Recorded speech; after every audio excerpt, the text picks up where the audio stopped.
golden sunlight.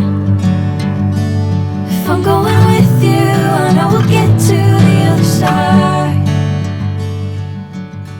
Video ચાલુ કરતા પહેલા વ્યુઅર્સ મને એ જણાવી દો કે આ શેનો છોડ છે, કોમેન્ટ કરો. મને નથી ખબર એમાં જો આવા ફૂલ થાય છે, આ રીતના આવા ફૂલ છે, તો આ કેનો છોડ છે, એનું નામ શું છે એ જણાવી દો. અને આ સામે તમને જે મકાન દેખાય ને છે કદાચ 100 થી 150 વર્ષ જૂનું છે. જો આ મકાન કદાચ 100 થી 150 વર્ષ હું કહું તો પણ અડીખમ ઊભું છે, નળિયાવાળું મકાન.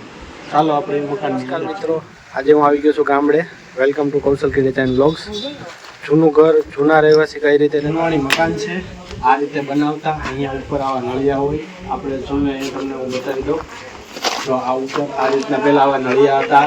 અહીંયા આ લોકો પાણી રાખતા, પીવાનું પાણી માટેની સુવિધા અહીંયા આવી હતી. હવે આ મકાનની ખાસિયત એ છે કે આમાંથી એક ટીપું પણ પાણી નીચે ન આવતું. જૂના જો આ લોકો આ રીતે બળતણ રાખતા, આવી બારીઓ હતી, દરવાજાઓ હતા બધા.